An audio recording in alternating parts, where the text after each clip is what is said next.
भारत के युवाओं की स्मगलिंग हो रही है डोंकियों के माध्यम से। जो व्यक्ति जमीन बेच के गया उस पर जमीन भी नहीं ली गई कि आपको डूबकर मरने का हक है। हमारे बच्चों की स्मगलिंग हो रही है, हमारे बच्चों को डोंकी सिस्टम से मारा जा रहा है। ये जमीन भी जाएगी, जीवन भी जाएगा।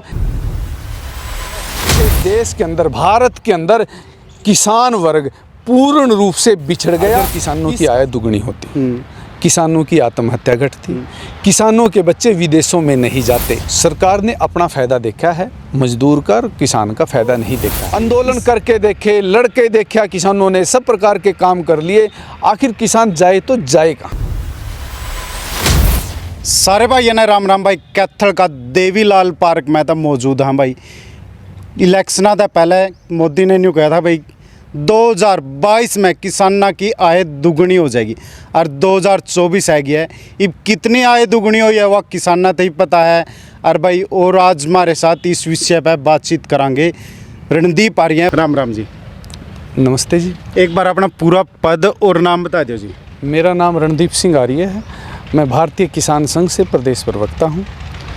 2022 में किसाना की आय दुगुनी का लक्ष्य लेकर मोदी जी चले थे और कितने संतुष्ट मानो, कितने का आय दुगुनी हुई है किसाना की? ऐसा है, माननीय प्रधानमंत्री जी ने जो चुनाव से पहले वादा किया था कि 2022 में किसानों की आमदन दुगनी कर दी जाएगी, बिल्कुल वो किसानों के साथ धोखा हुआ। इस वादे के अनुसार किसानों ने भारतीय जनता पार्टी को बढ़ चढ़कर वोट दी और किसानों को विश्वास था कि माननीय प्रधानमंत्री जी किसानों की आमदन के लिए पूरा प्रयास करेंगे और 2022 में पूरी उसको कर देंगे अपने वादे अनुसार। लेकिन हमारा दुर्भाग्य है, प्रधानमंत्री सत्र के जो अधिकारी हैं वो भी समाज को गुमराह करने में लगे हुए हैं। माननीय मोदी जी को लोग, समाज के लोग फेंकू कहने लग गए, इसीलिए कहने लग गए कि वो वादे तो बड़े बड़े करते हैं, वादों के अनुसार कार्य नहीं करते। ये हमारा दुर्भाग्य है। मैं आपके चैनल के माध्यम से, ब्रेकिंग टीवी के माध्यम से बताना चाहता हूँ, माननीय प्रधानमंत्री जी गुजरात के मुख्यमंत्री रहे, वहाँ से बहुत सारे युवा माइग्रेट हो गए हैं। यानी ये गुजरात के ग्रामीण क्षेत्र में घोर गरीबी है। वहाँ भी यही आश्वासन था भी किसानों को उठाया जाएगा, भाई अमूल को मजबूत किया जाएगा, सहकारी समितियों को मजबूत किया जाएगा, लेकिन ऐसा नहीं हुआ। गुजरात के लोग, गुजरात के युवा गुजरात से विदेशों में चले गए। ऐसा ही अब पूरे देश में हो रहा है। उत्तरी भारत के लोग इस बात से तंग आकर ग्रामीण क्षेत्र के लोग, भाई ये यकीन हो गया ग्रामीण क्षेत्र के लोगों को कि 2022 में किसानों की आमदन दुगनी नहीं होगी और आगे भी नहीं होगी। ये ज़मीन भी जाएगी, जीवन भी जाएगा। इसलिए पूरा का पूरा उत्तर भारत के लोग विदेशों में जा रहे हैं। ये मोदी जी को इसके बारे में सोचना चाहिए, संवेदना आनी चाहिए। रणदीप जी, ये बात आप कह रहे हो भाई आय दुगुनी नहीं हुई, किसान खुश नहीं है, लेकिन लोगों का यूँ भी कहना है भाई कुछ ना कुछ लोग राजनीति कर रहे हैं, आय दुगुनी बहुत हुई, किसाना का जो फसल का है रेट भी बहुत अच्छा मिल रहा है। क्या कहना चाहोगे जी? ऐसा है जी, अगर किसानों की आय दुगनी होती, किसानों की आत्महत्या घटती, किसानों के बच्चे विदेशों में नहीं जाते। आप अगर मेरे पास डेली कोई ना कोई कबूतरबाजी का केस आ रहा है, मुकदमा दर्ज के लिए, ठीक है भाई मेरे इतने लूट गए, इतने लूट गए, और डोंकी सिस्टम भी चला हुआ है, तो हमारे लोग ज़मीन बेच कर प्रत्येक घर से, उत्तरी भारत में हर दूसरे घर से विदेश में जा रहे हैं। उसका कारण क्या है? देखो, हवा किसी को नहीं दिखती, जब चलती है तो शरीर को पता चल जाता है भी हवा चल रही है। ये अनुमान तो लगाया जाता है। हर घर से धन के अभाव में हर घर से बच्चा विदेश में जा रहा है। क्यों जा रहा है? इसके पीछे यही कारण है कि देश के अंदर, भारत के अंदर किसान वर्ग पूर्ण रूप से बिछड़ गया। इसका सशक्तिकरण सरकार की जिम्मेदारी बनता था। अगर सरकार ठीक होती, सरकार का एपिडा डिपार्टमेंट सही काम करता, सरकार का किसान आयोग का सही काम करता, तो किसान का उत्थान निश्चित था। अब जिस प्रकार सरकार की योजना चल रही है, सरकार चाहती है कि किसान इससे भी नीचे जाए। और किसान जब कोई वस्तु, अब गेहूं का बाज़ार अंतर्राष्ट्रीय स्तर पर 3200 रुपये प्रति क्विंटल के हिसाब से गेहूं का भाव था, अब सरकार ने एक्सपोर्ट बंद कर दिया ताकि भाई ये गेहूं यहीं रह जाए, इसकी संख्या कमोडिटी बढ़ी रहे। तो कहने का मतलब सरकार की किसानों के लिए नीयत ख़राब है और छोटी छोटी बातें हैं, छोटी छोटी बातों से बड़ी बातें हो जाती हैं। अब 3-4 दिन पहले ही हमारे यहाँ डांड के क्षेत्र में अदानी एग्रो लॉजिस्टिक के गोदाम हैं, वहाँ 4-4 दिन किसान सड़कों पे खड़े हुए हैं। जो बच्चे 4-4 दिन सड़कों पे खड़े रहे तो उन बच्चों के, युवाओं के दिमाग में यही आएगी, भाई यहाँ फ़ायदा ही नहीं, कुछ कोई सुनवाई नहीं।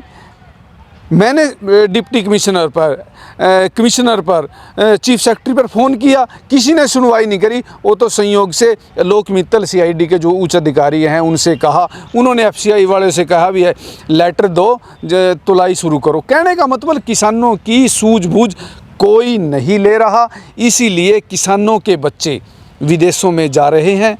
और मेरे पास साथी बताते हैं पुर्तगाल के अंदर हमारे बच्चे नीचे सोते हैं, फुटपाथ पे सोते हैं। इंग्लैंड में भी इसी प्रकार हो रहा है, यानी कि अंतर्राष्ट्रीय स्तर पर भारत की साख गिर रही है क्योंकि भारत के युवाओं की स्मगलिंग हो रही है डोंकियों के माध्यम से। जिस देश के लोगों की स्मगलिंग होती हो उस देश का अंतर्राष्ट्रीय स्तर पर क्या स्थान है, ये तो आप भी और समाज भी जानता है। रणदीप जी, एक बार मैं रोकना चाहूँगा, आप डांड से हो, किसान भी हो, आपकी डांड मंडी लगती है, किसान संघ ने कितना संघर्ष किया भाई डांड मंडी बंद होगी और फिर भी युवा है जो सड़कों पे। देखो, दत्तोपंत ठेगड़ी जी के मार्गदर्शन से भारतीय किसान संघ बना है और पहले किसान यूनियन में भी काम किया और अब भारतीय किसान संघ में काम कर रहे हैं। मंडी जो मंडी है बंद होना क्या कारण माना हो भाई, क्यों नहीं संघर्ष हो पाया, वो मंडी जारी रही जिस तरह जो मजदूर है उनका भी पेट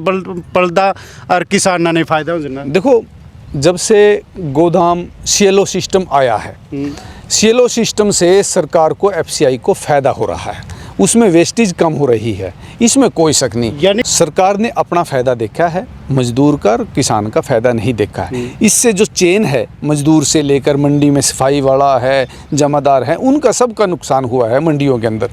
और सरकार का ध्यान अब हर ज़िले में CLO लगाने का है और वो लगाएगी। असंध में भी योजना लागू हो गई है, समालखा में भी, अलग अलग ज़िलों में वो CLO सिस्टम लग रहा है। ज़रूरी नहीं अदानी का, और भी कंपनियां आ रही हैं। अब आने वाले समय में मंडी सिस्टम तो देखो ख़त्म होगा क्योंकि धान की भी इसी प्रकार की खरीद शुरू हो चुकी है, डायरेक्ट खरीद हो चुकी है। तो मैं कहना चाहता हूँ, मेरा आज का जो आपके बीच में सुरेंद्र जी आपके पास आने का मुख्य उद्देश्य ये है कि दुख का विषय है कि केंद्र सरकार, राज्य सरकार का दायित्व बनता है युवाओं को सशक्तिकरण करने का, युवाओं को रोज़गार दिलाने का।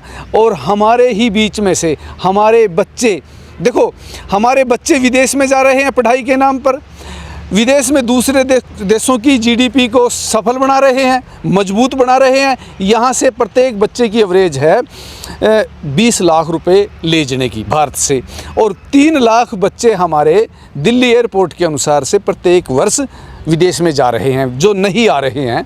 तो 3 लाख को 20 लाख से गुणा करें तो बहुत बड़ा ट्रिलियन में अमाउंट बैठेगा, यानी कि उन देशों में ट्रिलियन के हिसाब से हमारे पैसे जा रहे हैं। और वहाँ से क्या आ रहे हैं इसके बारे में तो ये अपवाद है, जो व्यक्ति ज़मीन बेच के गया उस पर ज़मीन भी नहीं ली गई। कहने का मतलब सारे का सारा कसूर हमारे नेतृत्व का है, हमारे प्रतिनिधित्व का है। और मैं आपके चैनल के माध्यम से स्थानीय MP MLA को, प्रधानमंत्री को कहना चाहता हूं कि भी देश के युवा मजबूत नहीं तो देश कैसे मजबूत है। अगर अमेरिका आज खुला कर दे भी कोई भी भारत का आदमी आ सके, पूरे भारत की आर्मी, सिपाही, पूरे युवा वहां भाग के चले जाएंगे। क्यों? क्योंकि एक नेक्सस बन गया है, एक वातावरण बन गया है। इस वातावरण को किस प्रकार रोका जाए, ये मुझे नहीं लगता रुकेगा। मैं थोड़ा सा उदाहरण देना चाहता हूँ कि अंग्रेजी भाषा को लाने वाला लॉर्ड मैकाले है भारत में, उसके विरोध में गुरुकुल डीएवी व्यवस्था बनाई, संस्कृत हिंदी भाषा को, संस्कृत भाषा को मजबूत करने के लिए। फिर श्रद्धानंद जी गुरुकुल व्यवस्था ले आए, पहले हंसराज जी डीएवी व्यवस्था ले आए, गुरुदत्त आदि। लेकिन क्या अंग्रेजी कमज़ोर हुई? नहीं। कहने का मतलब ये नेक्सस जो बन चुका है, इसके बारे में आखिर सोचेगा कौन? इसकी जिम्मेदारी किसकी है? तो आपके चैनल के माध्यम से मैं यही कहना चाहता हूं सरकार के प्रतिनिधियों से कि आपको डूबकर मरने का हक है। हमारे बच्चों की स्मगलिंग हो रही है, हमारे बच्चों को डोंकी सिस्टम से मारा जा रहा है। इसीलिए मैं कहता हूं कि समाज के लोगों, आप भी अपने बीच में से अपने प्रतिनिधित्व करने वाले किसान वर्ग के लोगों को चुनें, ताकि आपकी आवाज़ संसद में पहुंचाई जा सके। बड़े दुख का विषय है कि गांव के गांव खाली हुए। कुछ गांवों में तो इस बार शादी भी नहीं हुई, कुछ गांवों के तो कार्ड भी नहीं आए। मेरे पास लगभग गांव ग्वांड के बहुत सारे कार्ड आते हैं। और मेरे ही गांव में एक विशेष जाति है सिख जाति में इस बार एक भी शादी नहीं हुई। क्यों? सारे के सारे युवा बाहर चले गए। फल गांव में जी एक और क्वेश्चन आ गया मेरे दिमाग में, जैसे स्टोरेज है, आप आलू का ले लें स्टोरेज हो जाए, सब्जी का ले लो स्टोरेज हो जाए, तो नेचुरल सी बात है महंगी होएगी। और आपने कहा कि भाई जो सेलो और आगे भी लगेंगी, तो फिर ये तो किसान ना पता सस्ते भाव लेकर फिर डबल होकर बेचेंगे।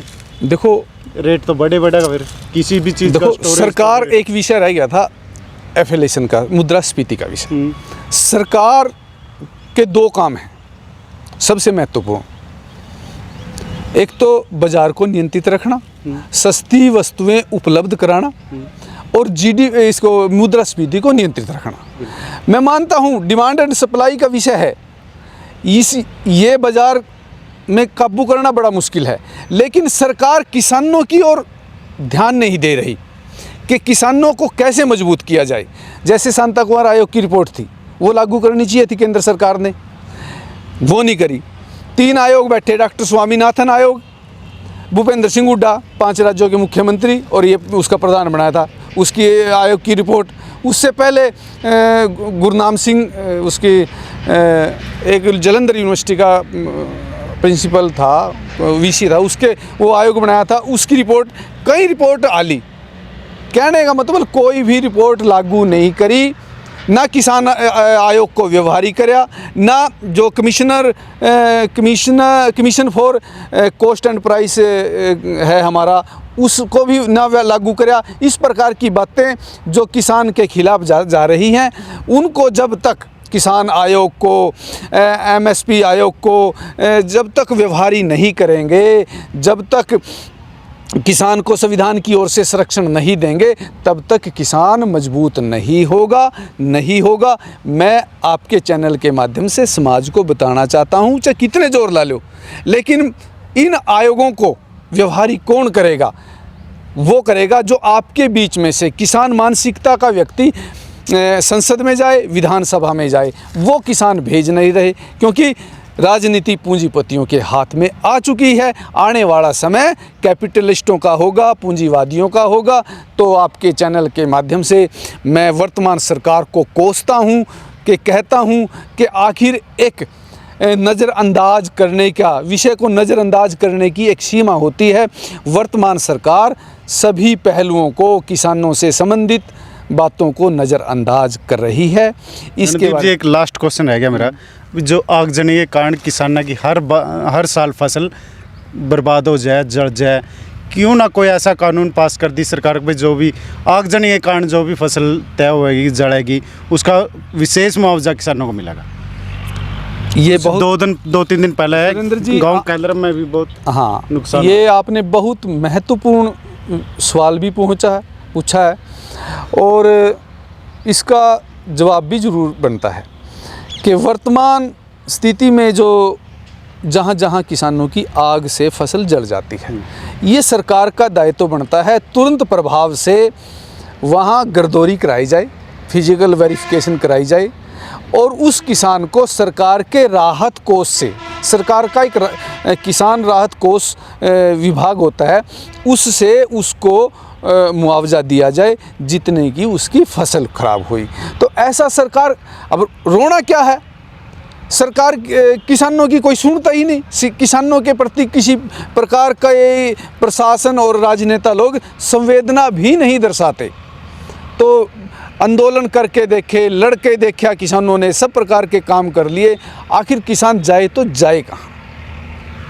तुम्हारी भी यही मांग है भाई, किसानों की उन्नति उठान खातिर यह सरकार आई थी, कितने की उन्नति हुई है ज़रूर थम कमेंट में ज़रूर लिखियो। और किसे के देखते हो सरकार ने यह भी ज़रूर लिखियो भाई। जय हिंद, जय जवान, जय किसान।